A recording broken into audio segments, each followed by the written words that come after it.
podcast is a member of the Place to Be Nation family. Visit us at placetobenation.com, the only place to be in your pop culture world.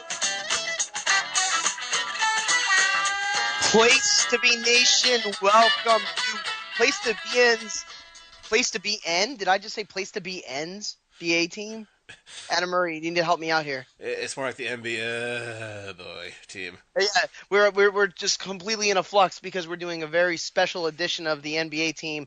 It's not even like a full episode. It's a pop blast. It's a rapid cast. It's a micro blast, immersion pod. What are we calling it? It's just a bunch of. It's our usual. This is our.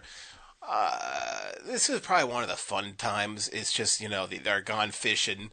Usually We've always enjoyed it, yes. Usually we have a theme, like we do. What do we have? We had music playlist. We had the Netflix and chill, which you finally learned what that meant. And then you're like, oh, this is perhaps we shouldn't have called it that. And, we're just going back to year one gone fishing. Each team, there's no offseason in the NBA, especially for the front office. They got a lot of questions to answer, a lot of things. So this is going to be a multi-part series of just every team and what they, where we think they should go. So we're going to isolate. I mean, it's a big project, but we're doing it for the Place to Be Nation fans and the listeners.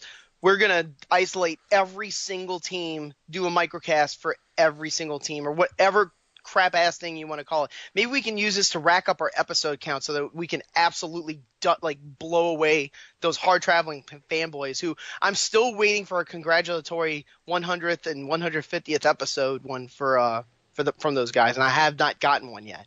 Well, we at the rate we're going, we should hit 200 next year. So, so you're actually going to do this? You're actually going to count these as separate episodes? They are at different episodes. We're going to call them mini-sode Part A, Part B, Part C. Yeah, that's what it is. It's gonna be like a mini. It's like when how they have those commercials where it's like a mini movie. So they have separate commercials, but it's like one entire movie. Kind of thing. These episodes aren't going to be. If they were 10 minutes long, okay, it's Part A and Part B. But these are, we're going to try to make them. If we keep talking like this, it is going to be more than 10 minutes long. They're all standalones, and they're all perfectly good.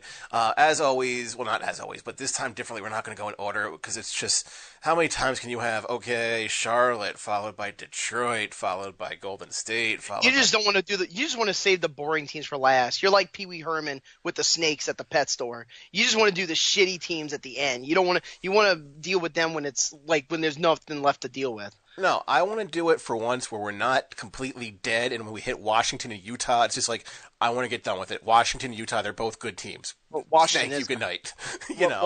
Washington is kind of dead, but that's another story for another mini pod blast cast. Okay. What a terrific denial from Lavert of Lowry, and it results in a miss, and D'Angelo Russell grabs his 10th rebound and becomes the first net to record a triple-double since Terrence Williams back on April 9th of 2010. First career triple-double for D'Angelo Russell. All right, we're talking about the Brooklyn Nets. You want to talk about the Brooklyn Nets? So you just said you don't want to talk about crappy teams and you're starting off with one? Well, they're crappy, but they're crappy in a fun way because Kenny Atkinson put in that three-bomb type of offense with the fast pace, but they were just outside of assists, rebounding, and three-point shooting, they were just god-awful at everything. Well, that's because, for one, with Jeremy Lin going out in the first game, that killed everything they had going for it. And then, torn patella tendon. Yeah, and then you had D'Angelo Russell go out for half the season. He came back rusty. He did not look like himself when he came back. They did get a great year out of Damari Carroll. 13 rebounds, 6 assists, a lot of free throws. He averaged 2 3-pointers made a game, which is unbelievable. Which is what I said it would happen. I said he wasn't a fit in Toronto. He should be more comfortable here, and he did. Alan Crabb also. You're like, well, why? He came around at the end of the year. I noticed that when things were completely on a tailspin, that they gave him a lot of minutes, and he played okay. What do you think of Karis LeVert? He comes off the bench. He averages 12 points a game. Decent defensively. I think that's more of a reputation pick from his college days than it is as an actually good defensive player. I don't know what – he was very iffy-ish. Some days he looked good. Some days he looked bad. The young player I thought regressed was Isaiah Whitehead. He was supposed to be the guy that all of a sudden – Thankfully, they have the team option on him, so they'll be all right. like last year he was the guy. Then all of a sudden this year he comes in. That you bring in Carroll and Crabbe. There goes his minutes, and he's just now a developmental guy. And there really wasn't any room for him. Spencer Dinwiddie was fairly clutch. He had a couple of game winners throughout the year. I mean, he averaged over 6 assists per game. He was the one. I don't want to say the bright spot of their sort of just trash heap search.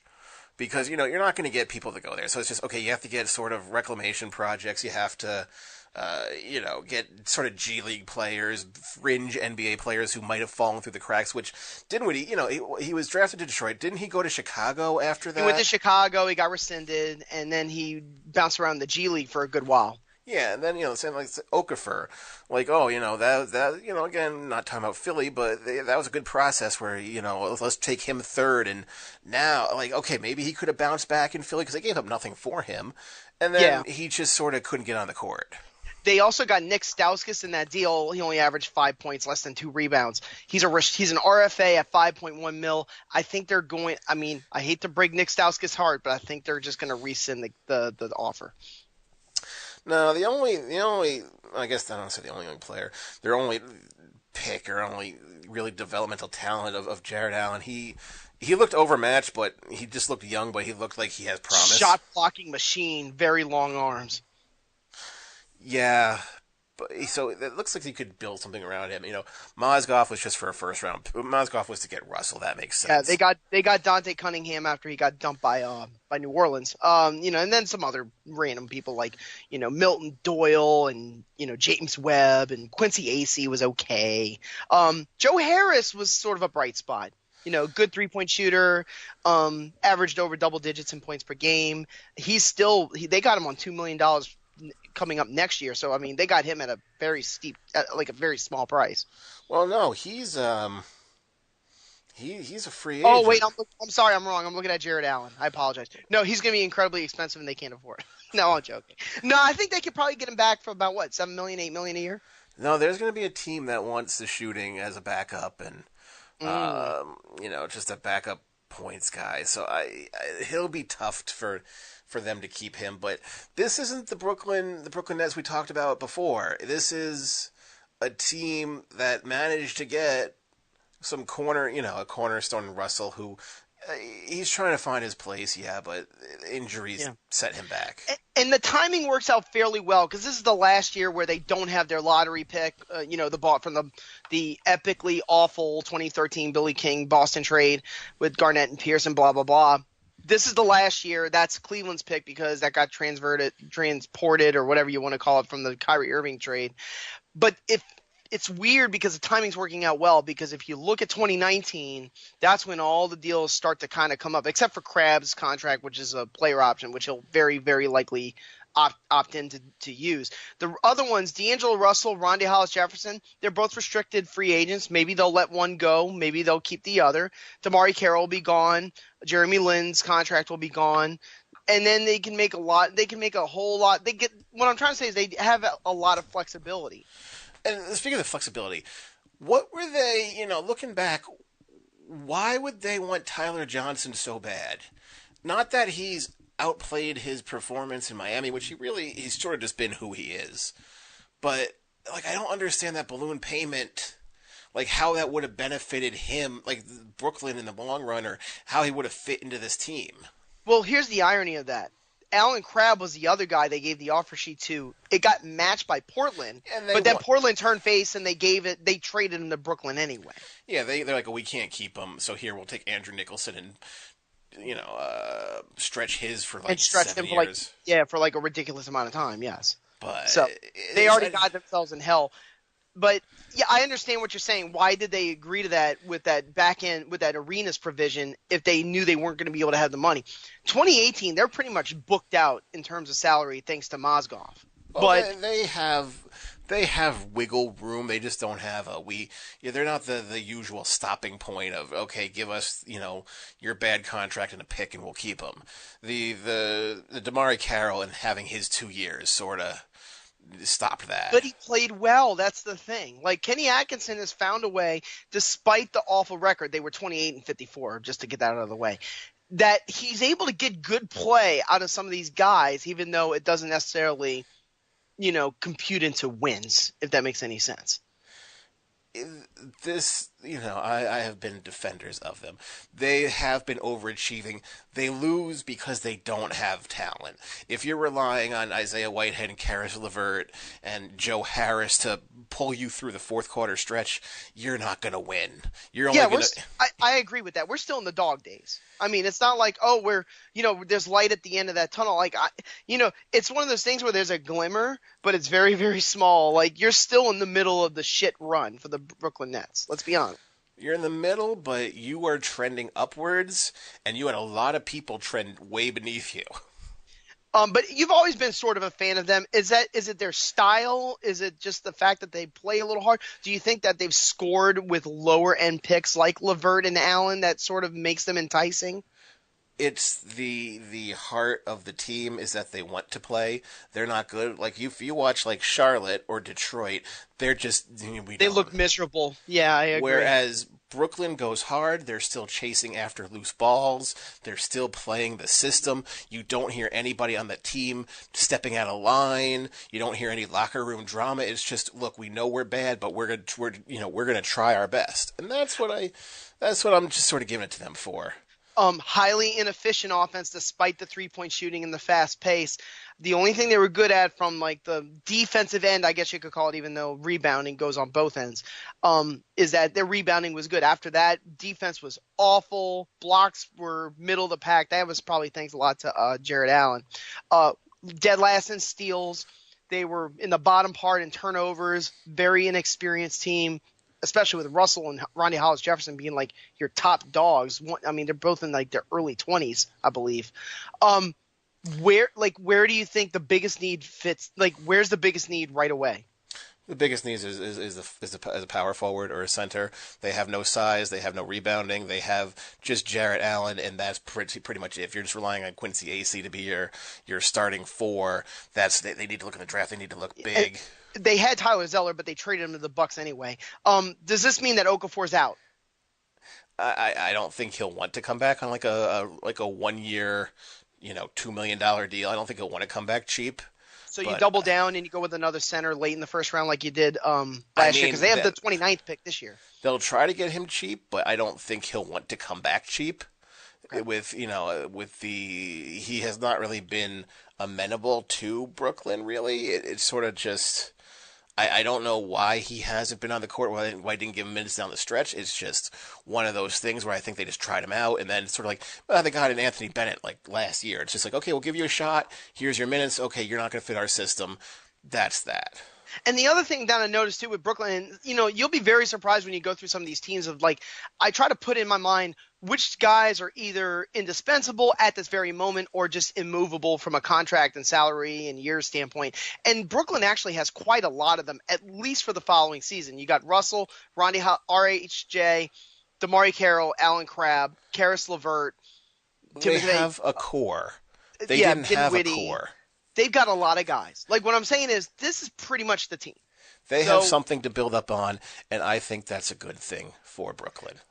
But what I'm saying is there might not be as many changes, but they could make a couple of bunts down the stretch. It's not going to be a terribly exciting offseason for the Brooklyn Nets. I'm just going to put it that way. It's not going to be. They're not going to take a bad contract and hope, for a high pick, or take a bad contract and get a player. It's just going to be they're going to try to start filling out their roster now that they have some pieces to work with. They can focus on getting a top lottery pick next year, and then work with Russell and Allen and whoever they get this year. All right, last question. Is Russell the guy? You've seen him for about half a season. Is Russell the guy?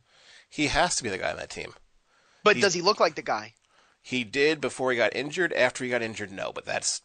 I mean, a knee being drained is pretty serious business. Like, that's when I saw that. I was like, ooh.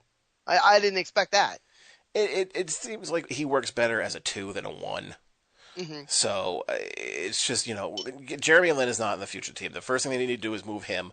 Once you move him and his money, then they could sort of work on getting... And just find a way in that final year after 19 to either stretch Mozgov or just get the fuck rid of him. I don't know what you got to do. Yeah, they're not going to do anything next year, so he's not hurting them right now. And that's why we're saying we're kind of holding pattern situation here. So that is the Brooklyn Nets. In the corner, Thomas. Knocked away and stolen. Here's Middleton. Giannis trailing the lob. Oh! Giannis Antetokounmpo from Chris Middleton. And now for the next team, we're going with the Milwaukee Bucks, an actual playoff team. Can you believe it? Yeah, but we're content to be a 6th seed forever. They were not content. You could tell that with the ownership, with the firing of Jason Kidd in January. Like, they wanted to make the moves, but they felt sort of stuck. They also made a trade for Eric Bledsoe, who was obviously unhappy in Phoenix, wanted to get moved, and they moved Greg Monroe's contract over there to get Bledsoe. So they already kind of like showed their hand at the very beginning of the season of what they wanted to do. Yeah, they went all in, but the team, you can only sort of go all in, and then that's like saying, we're going to have steak, but we're in Arby's. Like, your steak's only going to be so good. We're going to have Angus beef, but, we're going to have fancy Kobe burgers, but you're Burger King. You can only go so far as your coaching went, and the coaching didn't go far. Your GM didn't go far. You went in, you made these trades, but you didn't put anything around Giannis other than just hand the ball to Giannis and hope you do anything. This was like watching 90s early 2000s Timberwolves of give it to Garnett. You got some people who are better than others. You got a second option, you got a third option, but just give the ball to Garnett and he'll do something, right? I thought you were just going to go with some more similes of Arby's. But yeah, Giannis Antetokounmpo, 27 points, 10 rebounds, almost 5 assists, almost a steal and a half, almost a block and a half. Like MVP caliber numbers. He's still only 23 years old. He'll be 24 in the offseason, I believe. He's an incredible player, transitional type of player, and they know that they got that. The Bucks and the fan base, that's why they're building the arena. They're building the arena because Giannis made them a sustainable franchise. Would you agree with that? He forced he forced the city's hand of, hey, remember that Durant kid in Seattle? Do you want to, you want to lose him? No, you don't. You're Milwaukee. You don't have anything else other than the Brewers. I will say one thing for the Bucks from a financial standpoint where they played their hand pretty well. Chris Middleton is a very good sidekick, if you even want to call him that. So for him to be at $13 million, he does have a player option, which he'll probably opt out of next season, but you got him for one more year at that salary. He's a very, very good player. I've been taking him for granted for quite a long time. Yeah, but what is he? He's just he's this team of we don't have positions. He's a better version of Tony Snell. And and Tony Snell was like, they gave him what? Was it $10 million a year? And it was just like, yeah, that seems about right. And he's okay. And well, he got his okay contract, but it's just like, yeah, Middleton and Snell and Brogdon. I don't want to say his role took a step back. Now you're talking about the Rookie of the Year, so watch your words now. Oh, well, the Rookie of the Year means nothing since Carter Williams won it. And there was that one funny moment where Brogdon was out with injury, so Philly was putting together this campaign to boo Brogdon out of the building when he played against Embiid, who he beat out for Rookie of the Year, but he was hurt, so Tony Snell took his place, and they basically made another campaign to boo Tony Snell out of the building. It's like, dude, I had nothing to do with it. That's Philly. That's what you expect anything different from the ECW crowd. Thonmaker, so many thoughts. Jason Kidd would just kind of play around with his minutes like a shuffleboard. He would start him. He got 12 starts, but then he would have some games where he barely played. Then he would have a game where he played 30 minutes. He was somewhat effective against the Celtics in that 7-game series in the first round, but you could just tell that he's not there. He's not a shooter, even though he's trying to be. He's a little frustrating, but you could see the talent. He's extremely raw, and you could see, you know what, this kid is going to be good. Then you see, wait a minute, why is he getting 30 minutes on a playoff team? Yeah, and time's running out. I mean, he'll be in year 3 after this. And I know he's only 21 years old. But, I mean, at some point you gotta start showing a little bit. Mirza Teletovic, let's just call it. I mean, I know he had a lung issue, which is, a very, very serious issue. Now that, we saw it ended Chris Bosh's career, basically. But, that was a bad deal. Mirza Teletovic was a bad deal. Again, injured. Dellavedova was a bad deal. Yeah, but he's a decent backup defensive point guard. Gives you sort of that dirty look. Are you saying you couldn't get one from the D-League for veterans minimum? Well, like a TJ McConnell type. Yeah, you could have. I agree with that. You couldn't get a T.J. McConnell or a Cook, who was at Golden State now. Quinn Cook. Cook. Yeah, you're saying those guys aren't in the D League. Just the one I'm honing in on is John Henson. Listen. He's a decent shot blocker. That's been his MO from the moment he got in the NBA. He averaged 7 rebounds a game. That's fine. He had a good field goal percentage because he never takes outside shots. You got to move him. Like, he's just not – he was completely useless in the playoff series. He almost got – the problem is they play that – they were so lost in terms of having no system that he just ran guys out there for no freaking reason. And there was a lot of games where John Henson would be playing between the 3 and the 4, and then they would have games where John Henson didn't play at all, like in the playoffs, for example. If you can't play him at crunch time, why is he on your team making $10 million a year? There's that, and then all of a sudden at the end of the season, they picked up Brandon Jennings and Shabazz Muhammad, and they didn't play them, and then they played them, and then it's just like, again, there was no definition, there was no roster, there was no system, and I guess hopefully... And then there's Jabari Parker. Yeah, and what do we do with him? And some team like Dallas is like, yeah, we'll give you $70 million. Restricted free agent, very talented player. I mean, awesome scorer. And he's even with the ACL, the two knee injuries, he still has some pop. Like when you watch him, sometimes he's impressive. He still is to this day. But I hate to make it like Jabari's the odd man out, but because of the injury issues and because of the restricted free agency, he's in a really, really tough position, or he's at least put the Bucks in a tough position where if you match it, you're going to be paying the tax. And if you don't, you're immediately getting worse. Well, it's one of those. Milwaukee says you should take a 1-year prove-it deal, and he's like, well, no, because some team will pay me $70 million. Oh, so, maybe more, maybe 80 or 90. He might get the same contract Harrison Barnes did. Yeah, and that's the thing as well. I'm a max player. Yeah, but you're sort of injured. We don't want that liability, and somebody's going to offer, and they can't afford to keep him. And he would have been a nice compliment, to be honest. But now it's sort of back to the drawing board. Indispensables: Giannis, Middleton, Bledsoe, who you were sort of not big on the way that he worked out for the Bucks. I thought he was okay. Averaged 17 points and 5 assists. But if he was traded to be the man, and he just wound up being But decent. He wasn't. Now, if you want to make the argument of Eric Bledsoe was designed to be like the third wheel, the Drew Holiday of the group, yeah, that's a failure. But I never saw Bledsoe that way. I just thought he was a good helper. He was supposed to be the 1A. He was supposed to be the Stockton to the Malone. He was supposed to put them over the hump, and if you look at it from that perspective, yes, it didn't work out. But I mean, they still got one more year on him at $15 million. I mean, it's not a bad deal. I still wouldn't call it a bad deal. And you have DJ Wilson as an untouchable. Why? Because they overvalued his stock in the draft. But then again, with the way Jason get, and then Joe Prunty, who, let's be honest, should have never been a head coach. Like, maybe there was something in the G League that nobody saw, and we'll see it next year. Kind of a little bit like Thonmaker, Sterling Brown actually played decent minutes. Okay. I mean, I don't know how good Sterling Brown's going to be down the road, but you could see that they did put some investment into him. Like, they didn't just throw him away. Yeah, but it's just one of those things like this team is stuck who they are. Okay, now Mike Budenholzer takes over as the head coach. Let's call a spade a spade. He left Atlanta. It wasn't a situation where Atlanta fired him. He wanted to get out of there. It was mutual. And now he's with the Bucks. He had the choice. A lot of people feel there's scuttlebutt that he had the choice between Milwaukee and Toronto, and he took Milwaukee. He voluntarily took the job. Now, listen, if I can coach Giannis Antetokounmpo when he's about to reach his prime, shit, yeah, I'll do it.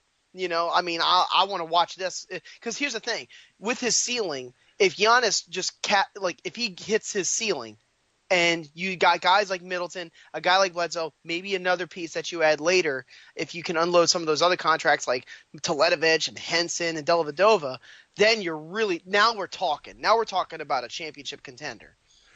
Yeah, but here's the thing of of that. He was the 3-point guy. None of these. This is not the roster is not built for the team he runs. And the assist guy. He was the assist and team defense guy. And that's something that Milwaukee does not do. Yeah, they were 27 3-pointers made. They were 22nd in percentage. Just god awful. They absolutely need to get a 3-point shooter in the draft or in free agency. I don't know at what price a 3-point shooter now. Like JJ Redick's going to be on the market again.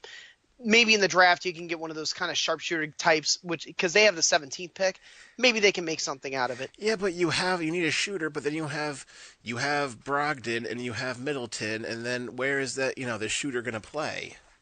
Yeah, and that's the problem with no definition for anybody. Nobody knows whose minutes are go where.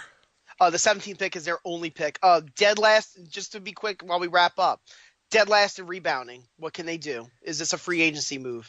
Either draft a rebounder. They need size. You let Monroe go as a cost-cutting thing, and you can't have Thon Maker be your center since he's a stretch 5. There is – oh, go ahead. I'm sorry. Finish. You need somebody under the boards, and that's not John Henson.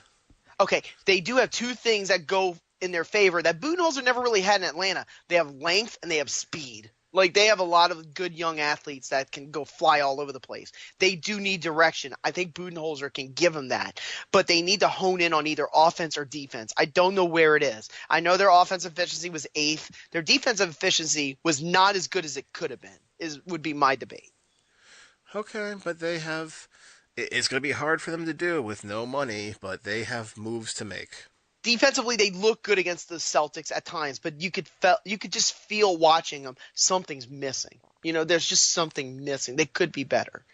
Maybe it was just the coach. Who knows? Here they are running again. I'm saying they're the best in the league. Fast break. Oh, hammer dunk. Kuzma on the break. That's the way you run a break. That is the way you run a break. Obviously, the finish is spectacular, but that's the way you run a break. You don't run for the three-point line. You run to get a short deuce. And Kuzma got the crowd on their feet. Adam Murray, we are going to Hollywood. We're going to Staples Center, but which one are we talking about? Which star-studded basketball team are we going to be talking about in the 2018-19 season? Well, the one with the upside? You're talking about the LA Lakers, right? I'm talking about the LA Defenders. Okay. The Los Angeles Lakers have orchestrated a master plan over about a year and a half long, period where when Rob Pelinka and Magic Johnson took over and hired Rob Pelinka, and they basically said, okay, we're going to try to move out as much cap space as possible to get 2 max pockets, which would be around in the 25 to 30 million range. If they have to get 2 guys at $30 million a year, they don't have the space unless they get really creative and they find a way to get rid of Luol Deng's contract. But outside of that, yes, they have a ton of cap room to work with, and that has been the story of the Lakers ever since Magic Johnson took over. Was that the plan, or did they just sort of squander it by saying, here, Kobe, take $35 million, kill all developmental talent? Magic Johnson didn't do that, though. Mitch Kupchak did. Yeah, but this is still a byproduct of it. And then sign Luol Deng, sign Mozgov, and everything they had to do was just to get out from under these things and then overhype Lonzo Ball, who didn't, which shocker, didn't live up to it. And I don't want to get hung up on like something that happened 2 years ago, but Mozgov Deng, is that like sneaky like the worst free agent move of all time? It's not a good one. I know that. It's like getting a Sheik and a Jinka. It's just like Bismack Biyombo. Like, what were you thinking? Like, how were you planning to flip them?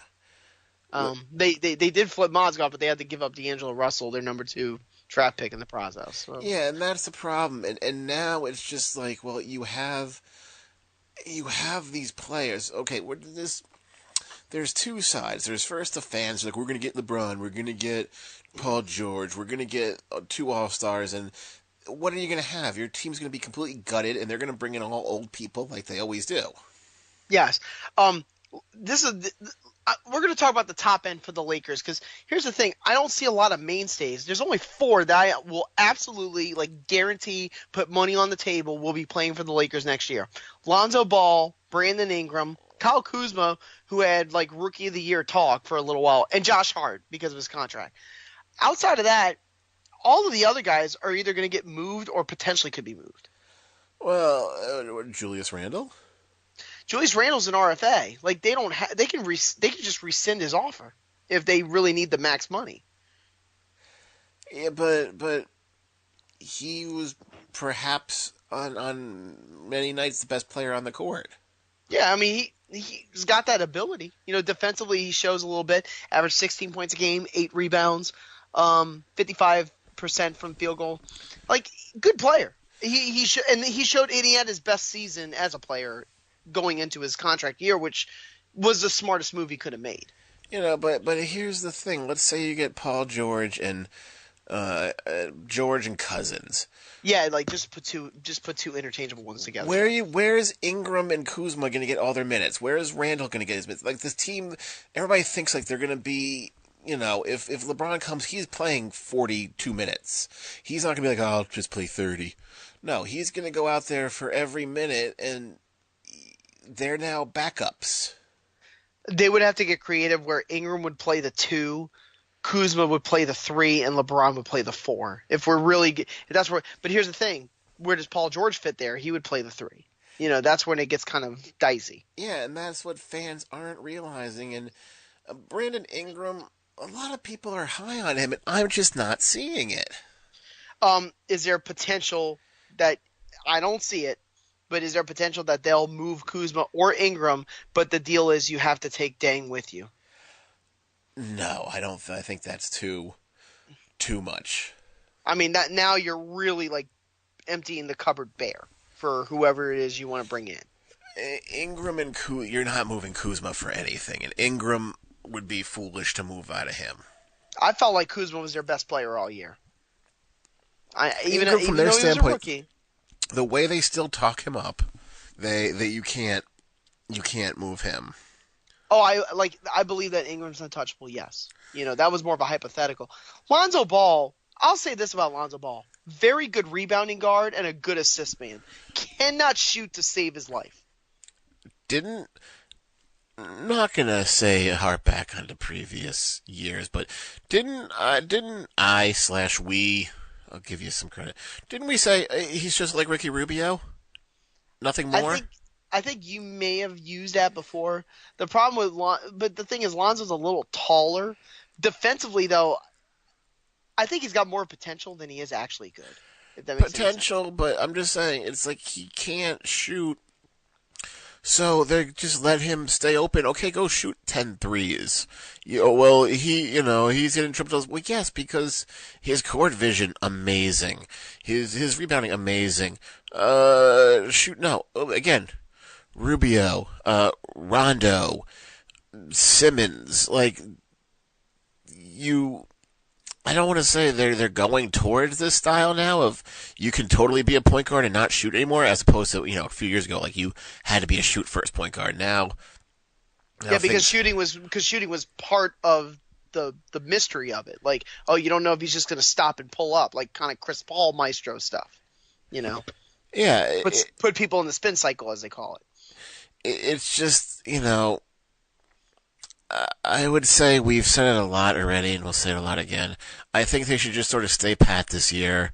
Caldwell Pope had every chance to be sort of, as good as Detroit thought he was when we're going to max him out and we're going to match him. He did have the weird jail time thing that got worked out, but if you look at his numbers, he was okay. He was solid. He wasn't not worth that type of money. Oh, well, 1 year for 20? No, that was just a placeholder, but exactly, it was just a reason. But to get in to Philly, JJ Redick lived up to that and has become more valuable than his $20 million. This was just okay, we'll give you $20 million for 1 year just because we need somebody, and that money's now taken, so we could do trades or something. But he didn't really do anything to be I'm going to be an integral part of the team. It's just no, I was just a rental. Now I'm going to go and get nowhere near that. Brook Lopez, he's not going to come back. No. The other giveaway was that when it came to like trying to slash all the cap space is that I said this at the trade deadline. I said they are definitely going to move Jordan Clarkson because he makes double-digit figures in salary, and they're going to find any way to get rid of him and boost his value right before the deadline. So they played him a lot. He looked good, and they traded him along with Larry Nance Jr. to Cleveland. Now, I did not like the fact that they got rid of Larry Nance Jr. because he was on a small contract as a late first-rounder, and he's actually a good player. So that was the one that I kind of took some umbrage with the Lakers when they got Isaiah Thomas. What did you think of Isaiah? He played 17 games with the Lakers. I didn't really think much of how he played. He was decent, and that'll be enough to earn like probably a 1-year prove me deal. I think Isaiah is done with the Lakers. Like, I don't think he'll come back to the Lakers. I don't know where else he would go. I mean, he can. Here's the thing: he's got very little leverage. That's his problem. He has very little leverage, and at the same time, he can be sort of the two guard. If Lonzo Ball is going to be the one, he can just post up and shoot threes and can go off for 30. It was just, he came back from the injury, and I don't want to say Cleveland might have rushed him back, but it was just like, what do you mean you're going to be out for part of the season? What do you mean you'll be out for half the season with your thing? We need you back now. And, LeBron killed his value because everything has to run through LeBron, not the point guard. And he did, redeem himself somewhat, I think enough to get the contract. And if you're going to have a 1-year placeholder, why not just give it to Randall? The one interesting about the Lakers that I saw is that their points allowed was bad, but their defensive efficiency was good because they played the fastest pace in the NBA. They were 11th in points per game, but their offensive efficiency was bad. So which one is it? Like, were they a good under Luke Walton? Are they a good defensive team? Are they a bad offensive team that just so happens to play fast? Like, what did you think when you watched the Lakers? When I watched the Lakers, it was just a tale of two seasons. It was once LeVar Ball went to Lithuania with his kids, things seemed to settle down, and they just went out and played. I mean, credit to Lonzo. Just like he's like, yeah, my dad's crazy. He says shit. Why do you pay attention to him? I just want to play ball. Watch me, not my dad. I got a better idea then for Lonzo Ball. Stop helping with producing shows on Facebook Live with your dad. And just get away from the spotlight. How about that? Yeah, but you've been doing that for so many years now. You're too close to it. He's too close to it and just doesn't realize, the sheltered existence that he's had. I get the same feeling with the Lakers like I did with the Cavs when Kyrie Irving was there, but before they got LeBron. Like, I'm not saying they're getting LeBron. I'm saying that a lot of the stats they put in were hollow. I mean, you can't really make heads or tails out of what type of team it was just by looking at what they did this past season, because will they keep a decent portion of those players? Yeah, probably. Though I could see them keeping about 4 or 5 of them. But outside of that, it could be radically different depending on what they can nab in free agency. And I think I will guarantee this with the Lakers. They will get at least one superstar player. At least one. Cousins? Either Cousins, LeBron, or Paul George. I think that's – and maybe Kawhi Leonard in a trade. Oh, that would cost Kuzma or Ingram. Oh, that's what I'm saying. But, it'd be Kuzma, and then you got to take Luol Deng with you. And maybe Pop can do the impossible. He can rebuild Luol Deng. And how much leverage does the Lakers possibly? No, you take a bad contract with a player for a better player. But like there's no such thing as there's no such thing as a bad contract with the Spurs. They rebuild everybody. They do, but not enough to take a bad contract. You would have to get both Kuzma and Ingram. Nothing sexy with the draft. Number 25, number 47. They might just punt on them both and trade them out just like Miami did before they signed LeBron and Bosh. No, because that's cheap talent. Yeah, but you don't want first round. You don't that's why they can't get rid of Josh Hart. Like you don't want to just take another contract on. You want the max space. And that's when you got to get creative. Boston had to do this. The Rockets had to do this just this past summer, where you just had to do everything humanly possible to get either over the cap or right at the max pocket level so that you could give all the money to your max player. It's not easy. And that's the problem with these max deals of you have 3 players, you can't put a roster together. And even 2, it's just you can't have developmental talent and like, for example, Thomas Bryant, Ivica Zubac, Tyler Ennis, all team options. They're all gone. I don't think they're coming back. Alex Caruso might because he was a defender's mainstay. And that's the thing is, like, now you've just wasted all that development because you need their $1 million to give that to LeBron or to give it to Cousins. Well, they may have found the next superstar in Andre Ingram, the 32-year-old rookie who averaged 12 points and 3 assists a game in the last 2 games of the season. Good story. Yeah, but in garbage time against garbage teams who weren't he had playing. a weird. I will say he had a funny shot. Everyone makes fun of Lonzo Ball. Andre Ingram's shot was beyond weird, but it went in. That's all that matters then. That's all that matters. And that's going to be doing it for the end of this version of the Gone Fishing previews for our team previews. And Adam Murray, do you want to go out with anything? Thanks for listening. Take care.